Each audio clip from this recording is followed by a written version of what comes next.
In the heart of the American West, some stories aren't just told around a campfire. They're clawed from the unforgiving rock of survival itself. This is the story of a woman from Boston, a woman of science and high society who walked into the forbidden, sacred lands of the Dakota Territory in 1876 and simply vanished. Her name was Abigail Thornton.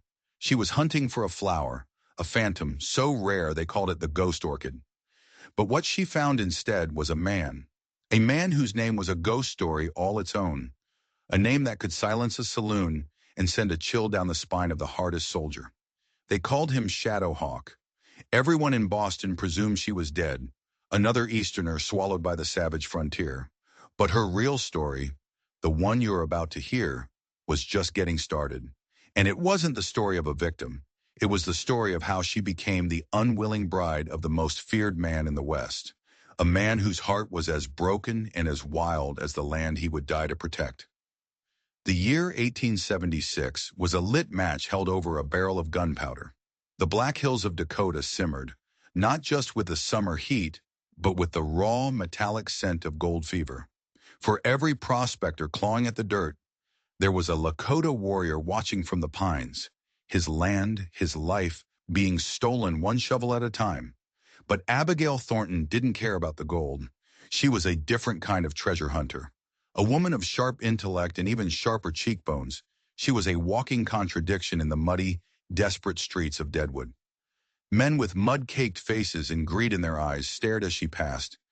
This strange, elegant woman from a world they'd left behind. They were looking for yellow rock. She was looking for a legend, Dendrophylax wrighti, the ghost orchid of the Black Hills. It was more than a flower to her. It was a ghost of a different kind. It was the final, unfinished chapter of her late father's life's work. He was a famous botanist from Harvard, and this flower was his obsession, his Moby Dick. His last worn leather journal was her Bible, his final entry, her personal scripture. The ghost orchid, they say, blooms only in places where the spirit world touches the earth. Find it, my Abby. It will be our greatest discovery. She heard the warnings, of course. She just chose to ignore them. The prospectors told her the high peaks were no place for a lady. The soldiers at the fort spoke in low tones about the displaced Lakota, about broken treaties and the simmering rage that was about to boil over. And they all mentioned one name, Shadow Hawk. They said he moved like smoke through the trees. They said his arrows never missed, even in the dead of night. They said he guarded the high peaks, the Pahasapa, with the fury of a zealot. The mountain the settlers called Crow's Peak, the Lakota called Pahawakan. Spirit Mountain, it was forbidden ground. And it was exactly where her father's fragile, ink-drawn map was pointing her. So she saddled her sure-footed mare, Persephone, and rode out of Deadwood, a thrill of pure defiance humming in her veins. She wasn't some fragile Boston belle. She could read the land, handle a rifle, and stitch a wound. Her canvas satchel held no perfume, only drawing pads, charcoal sticks, and her father's journal. For 2 days, the noise of Deadwood faded behind her, replaced by a silence so deep it felt like a presence. The gentle hills gave way to jagged granite spires that tore at the clouds. This was his land. She could feel it, a strange prickling on her skin. The undeniable sensation of being watched made her grip the reins tighter. She wasn't alone out here. On the 3rd day, the sky turned on her. The brilliant blue bruised to a dark, angry slate gray with terrifying speed. The wind, which had been a whisper, became a howl, a mournful cry that ripped through the canyons. A blizzard, sudden, vicious, savage. Snow didn't fall. It flew sideways, a blinding sheet of white that erased the world. The trail vanished. Every rock, every tree, every landmark was gone, swallowed by the storm. Abigail dismounted, her hands already numb, her confidence dissolving with every gust of wind that threatened to knock her off her feet. Persephone, her brave mare, started to panic, her eyes wide with terror. Abigail tried to lead her toward a rocky overhang, a sliver of hope for shelter, but a violent gust, carrying a sheet of ice, slammed into them. Persephone reared, her powerful legs flailing. The reins were ripped from Abigail's frozen fingers. The horse, a dark shape against the chaos, bolted and was instantly swallowed by the white. Persephone! Her cry was stolen by the wind, a pathetic little sound in the face of the storm's roar. And then the real panic hit her, cold and sharp as an icicle to the heart. She was alone, on foot, on a forbidden mountain, in the middle of a blizzard. She stumbled forward, her heavy skirts dragging in the snow, which was already halfway to her knees. The cold was a physical thing, a predator with teeth, sinking them deep into her bones. Her scientific, ordered mind dissolved into a single primal thought. Move. Find shelter. Don't stop. Then her foot caught on a hidden rock. She went down hard. A sickening crack echoed from her knee, followed by a bolt of pure, white-hot agony. She cried out, but the storm just laughed. Lying there in the snow, the world tilting and blurring, she knew. She was dying. The quest for the ghost orchid, her father's dream. It all seemed like a foolish, childish fantasy now. But just as the frost began to creep into the edges of her vision, as the warmth of unconsciousness beckoned, she heard a new sound through the howling gale, the soft, rhythmic crunch of footsteps in the snow. They were too quiet, too deliberate for a clumsy prospector. She tried to push herself up, tried to reach for the small revolver tucked in her belt, but her limbs were numb, useless. Her body had already surrendered. A figure loomed over her, a massive silhouette against the raging white. He was tall, broad, wrapped in a heavy bison robe that was caked with snow. Long black hair, braided with strips of otter fur, fell over his shoulders. His face was all hard angles and unforgiving lines, his skin the color of burnished copper. But it was his eyes that stopped her heart. They were dark, intense, and they held zero pity, just the cold, assessing gaze of a wolf that had found a wounded deer. He knelt, his movements fluid, efficient. Another man just as imposing appeared at his side, his face a mask of stone. He reached out, not to help her, but to disarm her, plucking the revolver from her belt with practiced ease. He looked at her, then looked at the hostile mountain around them. A few words left his lips, spoken in a language as harsh and beautiful as the land itself. She didn't understand the words, but the meaning was crystal clear. This was Shadowhawk, and she was his prisoner. He lifted her from the snow as if she weighed nothing at all. Her last conscious thought wasn't of Boston, or her father, or even the flower. It was the terrifying, impossible reality of being in the arms of the one man she'd been warned to fear above all others. Her world didn't fade to black. It faded to the suffocating white of the storm and the dark, unreadable eyes of the Lakota warrior. The journey was a nightmare, a fever dream of swaying movement and blinding snow. Abigail drifted in and out of consciousness, aware only of three things: the incredible warmth of the bison robe, the solid, unyielding strength of the man carrying her, and the sharp, lancing pain in her knee with every step he took. Time ceased to exist. There was only the cold, the pain, and the warrior. When they finally stopped, the shriek of the wind was suddenly muffled. She was lowered gently onto a bed of incredibly soft furs.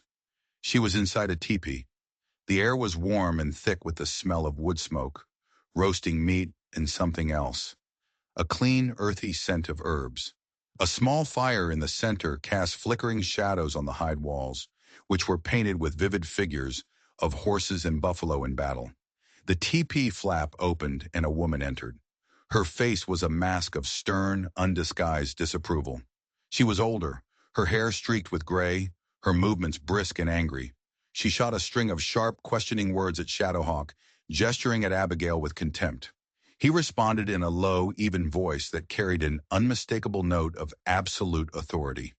The woman fell silent, but her dark eyes still burned with resentment as she turned her attention to Abigail. With rough but skilled hands, she cut away Abigail's soaked trouser leg, exposing the swollen, grotesquely discolored knee. Abigail flinched, biting her lip to keep from screaming. The woman examined the injury, her touch surprisingly gentle now, then applied a poultice of crushed leaves. It was shockingly cold at first, then radiated a deep, soothing warmth. She bound the knee tightly with a strip of soft deerskin. For days, Abigail was a prisoner of that fur bed. She watched as people came and went, a ghost in their world. Curious children with wide, dark eyes would peek into the teepee before being shooed away by the stern woman, whose name, she learned, was White Star. She was Shadowhawk's sister. Other warriors would enter, their faces grim, and speak in hushed, serious tones with him. Their eyes would occasionally flick toward Abigail with a mixture of raw curiosity and undisguised hatred. She was one of them. The invaders, the treaty breakers. She was the enemy. Shadowhawk himself was a constant, silent presence. He would sit by the fire for hours, sharpening an arrowhead or mending a bridle, his focus absolute. He rarely looked directly at her, yet she always felt his eyes on her. His stillness was unnerving. He was like a great mountain cat, a creature of immense coiled energy.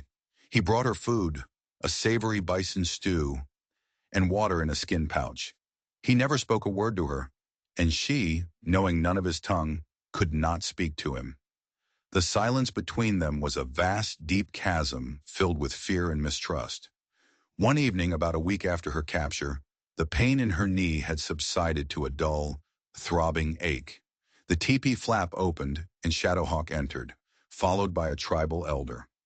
The elder's face was a road map of wrinkles, his eyes ancient and calm. He sat cross-legged opposite her, while Shadowhawk stood like a statue near the entrance, his arms crossed, his expression unreadable. Then the elder spoke, and to Abigail's utter astonishment, his words were in broken but understandable English. "He who hunts shadows has brought you from the storm," the old man said, his voice raspy like dry leaves. "You are on Pahawakan. This is sacred ground. You should not be here." Tears of relief and frustration pricked at Abigail's eyes. Finally, a voice she could understand. "There was a storm," she stammered. "My horse. I was lost. I am a botanist, a scientist. I was searching for a plant for my research. I meant no disrespect." The elder translated her words.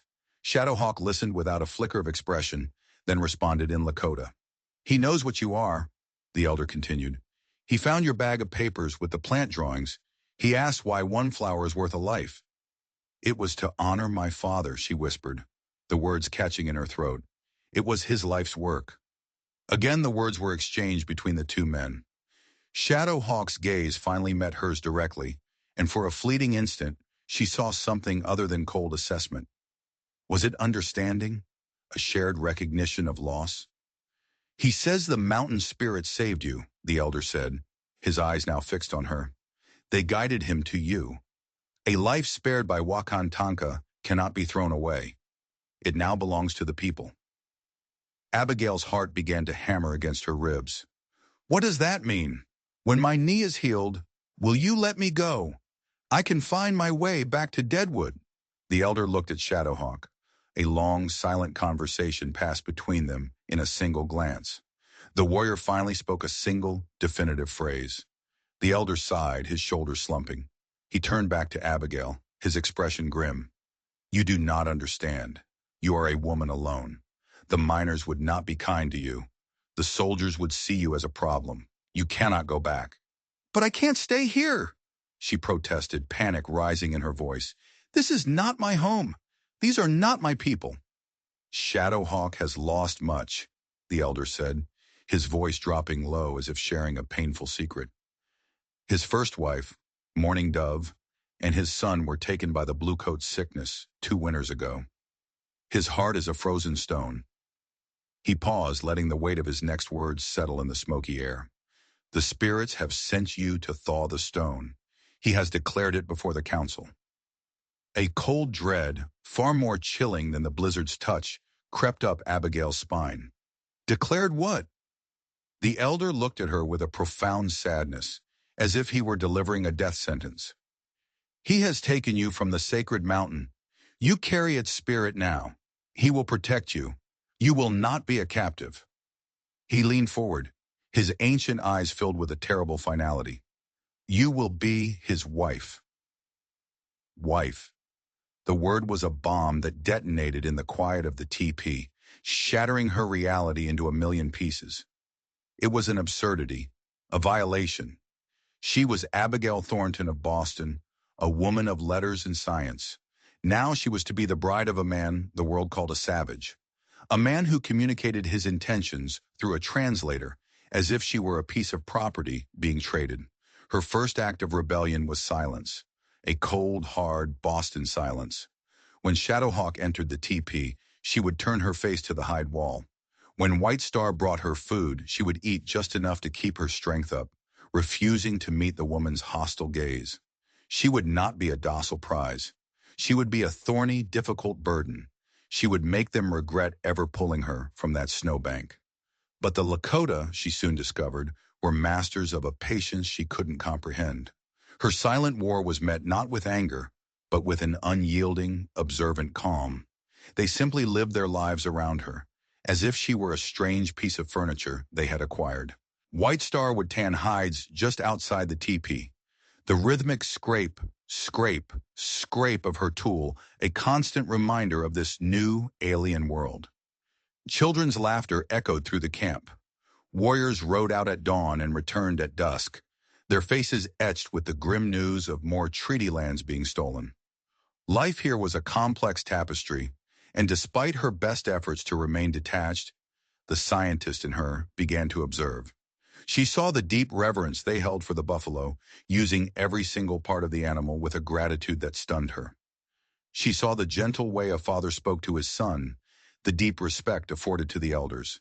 It was a world of profound community and spiritual depth, a stark, shocking contrast to the greedy, chaotic world of deadwood she had so recently left behind. Her knee began to heal under White Star's surprisingly skilled care. Soon she was able to limp around the teepee, and then, with the aid of a rough-hewn walking stick, to venture outside. The camp was nestled in a hidden valley, a perfect circle of hide teepees, protected by the looming granite peaks of Pahasapa. One afternoon, a small boy, no older than 5, with impossibly bright, curious eyes, broke through the invisible wall of her isolation. He had been watching her for days. He cautiously approached, pointed to the intricate floral embroidery on the sleeve of her tattered Boston dress, and said a single Lakota word. Abigail, her resolve to remain aloof, momentarily forgotten, corrected him gently. "Flower." The boy's face lit up as if she'd given him the moon. "Flower," he repeated, mangling the sound but beaming with pride. He then pointed to a towering pine tree. Abigail supplied the word tree. He pointed to the sky, the sun, a dog trotting past. This became their secret, daily ritual. The boy, whose name was Little Otter, became her first teacher. He would bring her small gifts, a smooth river stone, a hawk's feather, a piece of bark, and she would give him the English word for it. In return, with the effortless innocence of a child, he would share the word from his own language. Through Little Otter, the wall of silence began to crumble. Other children, emboldened by his bravery, would sometimes join their lessons. Even White Star, who watched these exchanges from a distance, seemed to soften, her expression losing some of its hard, resentful edge. The true turning point, the moment everything changed, came weeks later. A sickness swept through the camp. It was a respiratory illness, a harsh, barking cough that brought with it a dangerous, consuming fever. It was especially cruel to the very young and the very old. Little Otter was one of the first to fall ill. The tribe's medicine man, an ancient, wizened man named Sun Bear, performed ceremonies. He chanted and shook rattles filled with sacred stones, but the boy's condition only worsened. His breathing became shallow and rapid, his small body burning with a terrifying heat. Abigail watched, her scientific mind warring with her fear of interfering. She recognized the symptoms. It was almost identical to the croup that had ravaged the tenements of Boston the previous winter. And then she remembered her father's notes. He hadn't just studied flowers. He had obsessively documented indigenous plant remedies from all over the world. That night, as Little Otter's mother wept quietly in their teepee, Abigail made a decision. Using her walking stick, she limped out of the camp and into the surrounding woods, a place she had never dared to venture alone. Under the cold light of a full moon, she searched, her botanical knowledge no longer an academic pursuit, but a desperate tool for survival. She found what she was looking for near a small creek, a patch of wild cherry bark and a cluster of mullein plants, their leaves soft and fuzzy like a rabbit's ear. She returned to the camp and went directly to Shadowhawk's teepee. He was inside mending a bowstring. She stood before him, holding out the bark and the leaves. "Help," she said, the English word feeling clumsy and inadequate. Then she used one of the few words she had learned that held real meaning. "Little otter. Sick." She gestured to her own chest, mimicking a cough, then pointed urgently to the plants in her hand. Shadowhawk looked from the plants to her face, and in that moment, he saw not a defiant captive, but a desperate woman pleading for a child's life. For the first time, he seemed to look past her white skin, past her strange clothes, and saw the knowledge and determination in her eyes. He rose without a word and led her to Little Otter's teepee. Inside, the air was thick with sickness and sorrow. Sunbear, the medicine man, looked at her with open hostility as she entered.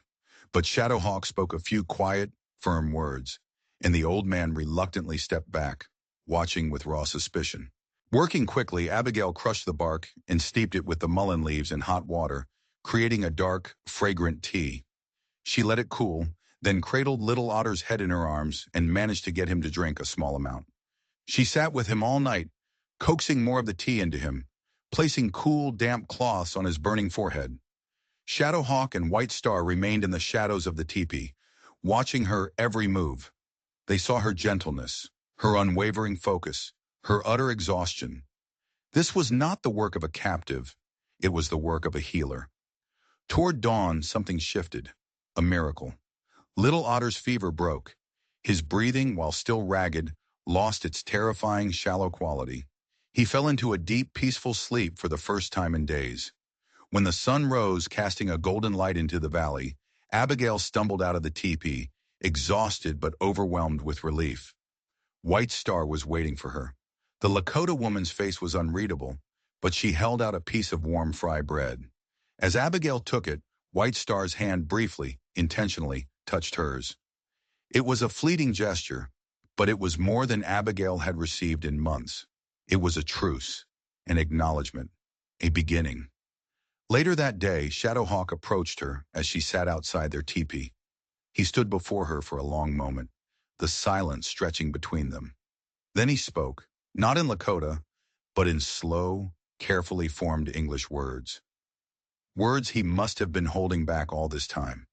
"The boy lives," he said, his voice rough from disuse. Abigail looked up at him, shocked. "You speak English?" "A little," he admitted. "From traders, soldiers." He paused, his dark eyes searching her face. "Why? Why you help?" "He's a child," Abigail said simply. "He was sick." Shadowhawk considered this, as if it were a complex puzzle. "You have a strong heart," he said finally, as if the discovery surprised him. He then knelt in the dirt in front of her. With the tip of his knife, he drew two shapes. One was a crude but recognizable drawing of a flower with long, trailing petals, the ghost orchid. The other was a stick figure of a man wearing a feathered headdress. He pointed to the flower drawing. Then he pointed up to the sky. Then he pointed to the drawing of the man. And then, his dark eyes locking onto hers, he pointed directly at her. Abigail stared at the drawings, a sudden, shocking understanding dawning on her. He wasn't just telling her that he knew what she was looking for. The message was deeper, more mystical. The flower from the spirits, for the warrior, was her. His decree that she would be his wife hadn't been an act of simple possession. In his mind, guided by the omens of the storm and the sacredness of the mountain, her arrival was a preordained event, a gift from the very spirits she had unknowingly disturbed. She had come searching for a sacred flower, and in his world, in his belief system, she had become one. While Abigail was forging a fragile new existence in that hidden valley, her old world hadn't forgotten her, or rather, one man from that world had not. Back in Deadwood, a man named Caleb Vance was cursing her name. Caleb was a man carved from the same greedy earth as the town he now sought to dominate. He was handsome in a predatory way, with a neatly trimmed mustache and eyes the color of cold steel. He had positioned himself as Abigail's most ardent suitor, though his interest was purely transactional. He saw in her not a partner, but an acquisition. Her Boston pedigree and family wealth were the perfect varnish for his own rough-hewn ambition. Her disappearance wasn't a tragedy to him. It was an infuriating inconvenience. Worse, it was a threat to a secret enterprise he'd been carefully planning for months. You see, Abigail had proudly shown him a duplicate of her father's map. But Caleb had no interest in her ghost orchid. He had secretly cross-referenced the map's terrain with geological surveys he'd stolen from a drunken government agent. The area around Crow's Peak, Pahawakan, was rumored to hold not just rare flowers, but a thick, glittering vein of gold, far from the prying eyes and competing claims of Deadwood. Abigail was his cover. Her botanical expedition was the perfect excuse for him to survey the land without raising suspicion. Now she was gone, and with her, the original map and the perfect pretext. But Caleb was a master of turning a problem into an opportunity. "She's dead," he declared to a hushed crowd in the smoky confines of the number 10 saloon. He slammed his fist on the rough planked bar, making the whiskey glasses jump. Taken by the blizzard, or worse, by Shadowhawk's band of savages. He let the name hang in the air, a palpable threat. That woman, for all her book learning, had no sense. Went right up onto Crow's Peak, he continued, his voice taking on a tone of righteous indignation. But Abigail Thornton was a fine woman, a lady from the East. We can't let her memory be defiled by those heathens. We can't let them squat on land that could hold a fortune for every man in this room. He had their attention now. Greed was a much stronger motivator than grief. "I say we form a party," he roared. "We'll ride up there to recover her body," he said, making air quotes with his fingers. "And while we're there, we'll see just what the Sioux are guarding so closely." He sweetened the pot, promising a full share of whatever they found to the men who rode with him. He hired the best tracker in the territory, a wiry, silent man named Finn, and recruited a dozen of the most ruthless guns for hire in Deadwood. Men who would shoot you for your boots and ask questions later. Within a week, Caleb's search party was riding out of Deadwood. It was a grim procession, armed to the teeth, their saddlebags filled with more ammunition and mining picks than funeral shrouds. Caleb rode at their head, Abigail's duplicate map tucked safely in his coat. He felt no remorse, only a cold, calculated fury. He almost hoped she was dead. It would make things cleaner. It would make him a tragic hero, and it would make the mountain his for the taking. The journey was hard, but Finn, the tracker, was uncannily skilled. He found the place where Persephone had bolted. He found the faint indentation in the earth, now covered in new snow, where a body had fallen. "She was here," Finn said, his voice a low rasp. "And she wasn't alone. Shod horse went that way." He pointed into the wilderness. "Moccasin prints, one man carrying a heavy burden, went this way." He pointed straight up the winding path towards the high country. "Lakota," Caleb spat. "Shadowhawk." "He has her, or her body," Finn corrected, his face impassive. "It makes no difference," Caleb sneered, his eyes glinting with avarice. "He's on our land now. Let's go." They pushed on, deeper and deeper into the sacred hills. They were clumsy and loud, a profane scar moving across a pristine canvas. They chopped down young trees for firewood, left their campfires smoldering, and shot a deer for sport, leaving its carcass to rot.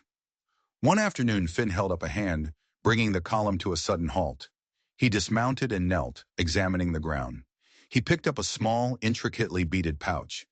"It's a medicine pouch," he said, turning it over in his hand. "Dropped by a Lakota scout. They're watching us. They've been watching us since we left the low country." A nervous energy rippled through the men. This was different from a saloon brawl. This was Shadowhawk's country. Caleb just laughed, a harsh, grating sound. "Let them watch. Let the devils know that civilization is coming. They can't hide from progress." He drew his new Colt Peacemaker, its nickel plating gleaming in the sun. "And we have better medicine than they do." They continued their ascent, finally reaching a high plateau that matched a location on Caleb's map. Below them, nestled in a perfectly sheltered valley, he saw it. Through his spyglass, he could just make out the faint wisps of smoke from the camp's fire pits. "There they are," he said, a triumphant sneer on his face, "hiding like rats in a nest." He turned to his men, his voice dripping with false bravado. We'll make camp here. Rest the horses. At dawn, we go down there. We'll ask for Miss Thornton back. If they refuse, he paused, letting the implication hang in the air. We'll take her back, and we'll take anything else we find. Remember the gold, boys. This whole mountain is a treasure chest, and we're the ones holding the key. As his men set up their crude camp, desecrating the holy ground with their noise and their waste, Caleb stood at the edge of the plateau, looking down at the valley. He imagined Abigail down there, a captive. The thought of her with a savage filled him with a possessive, white-hot rage. She was his property, and she had been stolen. He would get her back, and then he would get his gold. The Lakota, their sacred mountain, their very existence. They were just obstacles. And Caleb Vance had always been very, very good at removing obstacles. The Lakota camp knew the invaders were there long before Caleb Vance saw their smoke. The scout who had dropped his medicine pouch had returned at a dead run, a silent, deadly race against time. His report was chilling. A dozen white men, heavily armed, led by one with a cold fire in his eyes. They were not lost prospectors. They moved with purpose. They were an army. A palpable tension fell over the camp like a shroud. The children's laughter was hushed. The women worked with a frantic, focused energy, preparing food and supplies for a siege. The warriors gathered around the central fire, their faces grim as they listened to Shadowhawk. His voice was low and steady, but it carried the unmistakable weight of impending battle. He spoke of strategy, of defending the narrow passes, of protecting the women and children above all else. Abigail watched from a distance, understanding only a fraction of the Lakota words but all of the meaning. The fear in the camp was a living thing. These were not the fearsome savages from the dime novels she'd read back in Boston. These were families.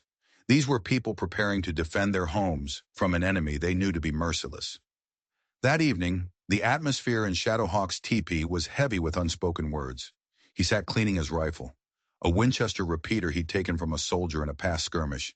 His movements were precise, methodical, but Abigail could see the tightly coiled anger in the muscles of his shoulders. They had been living in this strange, intimate proximity for months now. The chasm between them had narrowed into a fragile bridge, built of broken English, fledgling Lakota, and shared moments of quiet understanding. "They come for you," he said finally, without looking up. "They come for gold," Abigail corrected softly.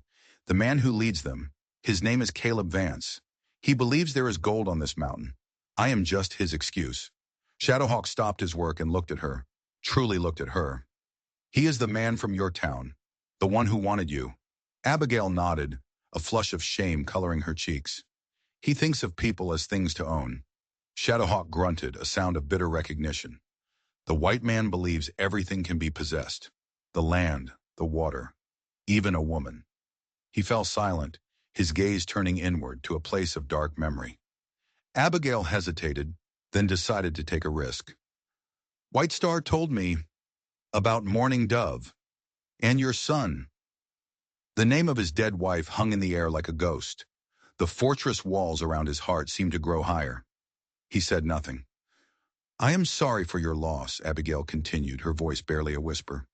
"I lost my father. I know what it is to have a hole in your life that can never be filled."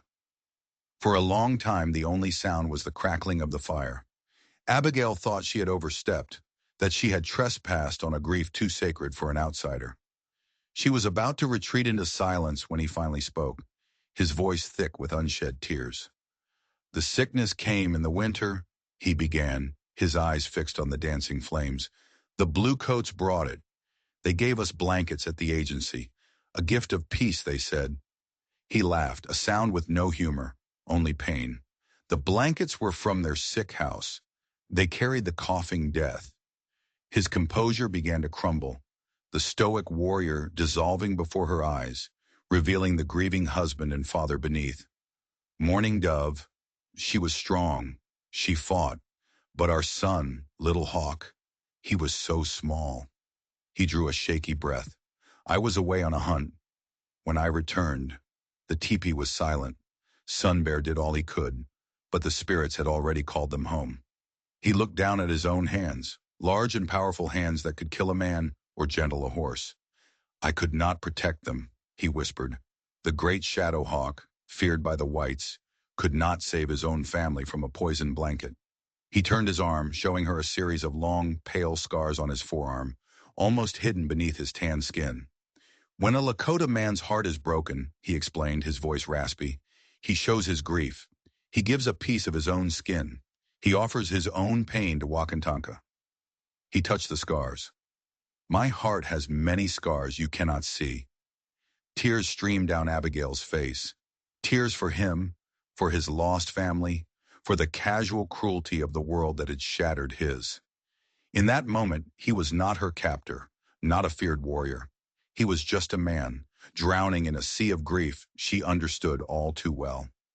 She moved closer, and without thinking, she placed her hand over his. Her slender white fingers gently covered his scarred, powerful ones. It was a simple, profound gesture of shared humanity. He did not pull away. Instead, his hand turned, and his fingers closed around hers. When the storm came, he said, his voice softer now, and I found you on the mountain, half dead, I thought the spirits were mocking me, sending me another woman to lose. He looked at her then, his gaze intense, searching. But you did not die. You fought. You healed little otter. You learned our words. You are not like the others. And you are not the savage they say you are, she replied, her own voice thick with emotion. He held her gaze. The elder said the spirit sent you to thaw the stone in my heart. I did not believe him. A man's heart does not thaw twice. He squeezed her hand gently. I was wrong. The decree that she would be his wife, once a terrifying sentence, now felt different. It was no longer about possession. It was about a strange prophecy, about two broken people finding an unexpected solace in one another. A bond forged not of law or ceremony, but of shared grief and a dawning, fragile respect. He released her hand and stood, the warrior's mask slipping back into place, but his eyes held a new light, a fire that was not just for battle, but for her. They will come at dawn, he said. They want to tear the heart from this mountain. They want to destroy all that is sacred to us. He picked up his rifle. They will not succeed. This is our home. Now, it is your home too. You must stay with the women and children in the caves behind the waterfall. You will be safe there. No, Abigail said, standing to face him, her voice surprisingly firm. I will not hide. She moved to her satchel and pulled out her father's map. Caleb doesn't know this mountain, but I do. I have studied these maps for years. I know the terrain, the passes, the places where a rockfall could be triggered. I can help. Shadowhawk stared at her, a mixture of shock and undisguised admiration on his face. This was not the frightened captive he had pulled from the snow. This was a woman of strength and intellect, offering her knowledge as a weapon. This is not your fight, he protested, though his voice lacked conviction. He is on this mountain because of me, she countered, her eyes blazing with a newfound fire. That makes it my fight. You are fighting for your home. Let me help you protect it. He saw the unshakable resolve in her eyes. The spirits hadn't sent him a replacement for his lost wife. They had sent him an ally. He gave a slow, solemn nod. At dawn, they would face the invaders together, not as captor and captive, but as partners. Dawn broke over the black hills, painting the granite peaks in hues of rose and gold, a serene, breathtaking beauty that was a cruel lie to the violence about to unfold. In the valley, the Lakota camp was a hive of quiet, focused activity. The women, children, and elderly had already been moved to the safety of the hidden caves, their faces etched with a familiar, weary fear. The warriors, their faces painted for battle, moved like ghosts through the pines, taking up the positions that Shadowhawk and Abigail had planned the night before, poring over her father's map by the flickering firelight. Abigail stood beside Shadowhawk on a rocky ledge overlooking the main approach to the valley. She wore not her tattered Boston dress, but practical buckskin leggings and a tunic given to her by White Star. Her hair was braided tightly, and her face, once pale, was now tanned by the sun. She looked like she belonged there. In her hands, she held the map. They will come up the main game trail, she said, her voice steady despite the frantic drumming of her heart. It's the widest path, suitable for a large group on horseback. Caleb is arrogant. He will always choose the most direct route. And he will find my warriors waiting in the rocks on either side. Shadowhawk finished, his eyes scanning the trail below. But he has a tracker, Abigail cautioned. A man named Finn. He is not predictable. He will likely scout the flanks. She pointed to a narrow, treacherous-looking goat path to the east. If I were him, I would use that path to try and get above you, to break your ambush. Shadowhawk nodded, impressed again by her tactical insight. He gave a sharp, piercing bird call. The signal was answered from the trees nearby. Two of his best warriors immediately detached from the main group and melted into the woods, heading silently toward the goat path. The wait was agonizing. Then they heard it, the clatter of horseshoes on rock, the murmur of men's voices, coarse and loud in the sacred silence. Caleb Vance's party appeared at the bottom of the trail, a dark, ugly stain on the landscape. They rode with a careless confidence, their rifles held loosely. Caleb was at the front, his spyglass trained on the seemingly empty valley. "Looks quiet," one of his men called out. "Maybe they ran." "They're here," Caleb replied, his voice carrying in the still air. "They're just hiding. Flush them out." One of the men raised his rifle and fired a shot into the air. The crack echoed through the valley, a sound of profound desecration. It was the signal. From the rocks above, the first volley of arrows flew. They were silent, deadly messengers. 3 of Caleb's men tumbled from their saddles before they even knew they were under attack. Chaos erupted. The miners, more used to drunken barroom brawls than disciplined combat, panicked. They fired wildly into the rocks, their bullets ricocheting with angry whines. Shadowhawk raised his Winchester and fired a single, perfect shot, taking another man from his horse. The battle was joined. It wasn't a pitched fight. It was a brutal, one-sided ambush. The Lakota were masters of this terrain. They would fire, then disappear, their movements swift and unseen. Caleb, to his credit, did not panic. He roared at his men to take cover, to form a defensive line, but his men were falling too quickly. Just as Abigail had predicted, she saw a fleeting shadow break away from the main group. It was Finn, the tracker, scrambling up the very goat path she had identified. But the 2 warriors Shadowhawk had sent were already converging on his position. A brief, vicious struggle took place out of sight, ending in a single sharp cry that was abruptly cut off. Finn's cunning had been met with superior skill. The battle on the main trail was turning into a rout. Caleb's men were trapped, their numbers dwindling with every silent flight of arrows. Caleb, his face a mask of black fury, finally realized his mistake. He had underestimated them. And then he looked up. His eyes scanned the high ledges. He saw her. He saw Abigail standing beside Shadowhawk, alive, unharmed, and not dressed like a captive. The sight of her, seemingly allied with the Lakota, shattered his composure. "Abigail!" he bellowed, his voice raw with disbelief and rage. "It's me! Caleb! I've come to save you!" "I don't need saving, Caleb." Her voice, clear and strong, carried down the valley, a declaration of war all its own. The betrayal, as he saw it, pushed him over the edge. This was no longer about gold. This was about his wounded pride.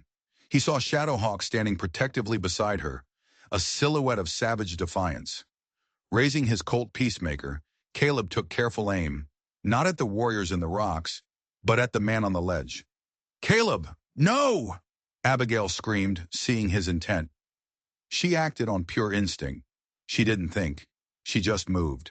She shoved Shadowhawk with all her might, pushing him hard against the rock face, just as Caleb's pistol cracked. The bullet, meant for the warrior's heart, tore through the fleshy part of Abigail's shoulder. Pain, white-hot and blinding, exploded through her. She cried out, stumbling backward, her hand flying to the wound, coming away slick and dark with her own blood. Seeing her fall, seeing her blood, Shadowhawk let out a roar of pure primal rage. It was the sound of a man who had already lost one family and would be damned by all the spirits in the sky before he lost another. He rose from behind the rock, ignoring the bullets that sparked around him, and leveled his Winchester. But he didn't aim for Caleb. He aimed for the unstable rock formation directly above him. His shot was perfect. The bullet struck the granite. A second later, a section of the cliff face, loosened by centuries of wind and ice, fractured and gave way. Tons of rock and earth cascaded down onto the trail. It wasn't a huge landslide, but it was enough. It completely blocked the path, cutting Caleb off from the few terrified men he had left. His men, seeing their leader cut off and the mountain itself seeming to turn against them, broke. They turned their horses and fled, galloping madly back the way they had come. They left Caleb Vance alone, trapped between the rockfall and the warrior whose woman he had just shot. Shadowhawk didn't even glance at the fleeing men. He turned to Abigail, his face a storm of fury and terror. He ripped a strip of cloth from his own shirt and pressed it tightly against her bleeding shoulder, his touch desperate but gentle. "He will pay!" Shadowhawk snarled, his eyes blazing with a fire that Abigail had never seen before. "He will pay for touching you." "We must stop the bleeding," Abigail gasped, her scientific mind fighting through the fog of pain. But Shadowhawk was already looking back down the trail. Caleb Vance was scrambling over the rocks, making his way toward them, his face contorted with hate, his pistol still clutched in his hand. The battle for the mountain was over. The duel for its heart was about to begin. The world narrowed to the rocky trail between two men. Caleb Vance scrambled over the fresh rock slide, his face a twisted mask of rage and desperation. Above him, Shadowhawk stood waiting, a figure of cold, deadly calm. He saw Abigail slumped against the rock wall, her lifeblood staining her buckskin tunic, and a decision was made. Instead of raising his Winchester, he let it drop to the ground. He drew the large hunting knife from the sheath at his back. This would not be a fight of bullets and distance. This would be personal. Caleb, seeing this as an act of supreme arrogance, holstered his own pistol and drew a heavy, gleaming Bowie knife. "I'll gut you, savage," he hissed, advancing up the trail. The duel was a clash of two worlds. Caleb fought with brute force and fury, each lunge and slash meant to kill. But Shadowhawk moved with the fluid grace of a mountain cat, a phantom on his own land. He didn't meet Caleb's force with force. He sidestepped, parried, and weaved, his own knife darting like a serpent's tongue, leaving a dozen small stinging cuts that bled the bigger man's strength and pride, drop by drop. Frustrated, tiring, Caleb grew desperate. He feinted a lunge, then threw a handful of gravel and dust directly into Shadowhawk's face. Momentarily blinded, the warrior staggered back. Caleb seized the opportunity, crashing into him like a bull and tackling him to the ground. He pinned Shadowhawk, his Bowie knife raised high for the final, killing blow. "It's over, savage," he panted, spittle flying from his lips. But just as he was about to strike, a weak cry from Abigail distracted him. Ignoring the fire in her own shoulder, she had stumbled forward, a heavy, sharp-edged rock clutched in her hand. Caleb's head turned for just a fraction of a second. It was the only opening Shadowhawk needed. With a powerful, explosive heave, he twisted his body, grabbing Caleb's knife wrist with both hands. A sickening snap echoed in the quiet valley. Caleb screamed, a high, thin sound of agony, as his knife fell from his shattered, useless hand. In an instant, Shadowhawk was on top of him, his own blade pressed hard against the whimpering man's throat. The rage in his eyes was a cold, killing fire. He looked from Caleb's terrified, pleading face to Abigail. Her gaze did not ask for vengeance. It pleaded for mercy, for an end to the violence. With a final, lingering look of utter contempt, Shadowhawk stood up. He kicked Caleb's Bowie knife over the edge of the cliff, where it disappeared into the chasm below. He looked down at the broken, beaten man and dismissed him with a single guttural word. "Go!" Caleb scrambled to his feet and fled, stumbling and sliding down the trail, a broken man banished from the sacred mountain, his greed leaving him with nothing but a shattered hand and a lifetime of shame. Shadowhawk went to Abigail. He gently took the rock from her hand, and without a word, he lifted her into his arms and carried her back to the camp. As her wound healed in the weeks that followed, so did the last remnants of her old life. They washed away in the gentle, steady rhythms of the valley. She was no longer Abigail Thornton of Boston. She was something more. One afternoon, when she was strong again, he led her high up the mountain, far from the camp, to a misty, secluded grove of ancient pines. And there, hanging in the air as if floating, its long white petals like the limbs of a spirit, was the ghost orchid. Tears streamed down Abigail's face. She had done it. She had completed her father's quest, but its meaning had utterly transformed. The flower was no longer a scientific trophy destined for a glass case in Boston. It was a symbol of her new life, rare, beautiful, thriving in a sacred place, and fiercely protected. She leaned her head against the broad shoulder of the warrior who was now her protector, her partner, her husband, her home. She had come to the mountain to claim a prize. Instead, the mountain and the man who guarded it had claimed her. Abigail Thornton's incredible journey from a Boston scholar to a revered member of the Lakota Nation is a powerful testament to the unpredictable currents of life and the transformative power of love. She went searching for a piece of her past, a way to honor her father, but instead found her entire future in the last place on earth she ever expected. Her story reminds us that home isn't always the place we are born, but the place where we are truly seen. It challenges our perceptions of civilized and savage, revealing that honor, courage, and love are not bound by culture or by race. What do you think of Abigail's ultimate choice? Could you have made the same decision, leaving everything you knew behind for a new life and an unexpected love? Let me know your thoughts in the comments below. If this story of survival, conflict, and connection moved you, please hit that like button, share it with someone who loves a powerful historical tale, and be sure to subscribe for more true life dramas from the Untamed West.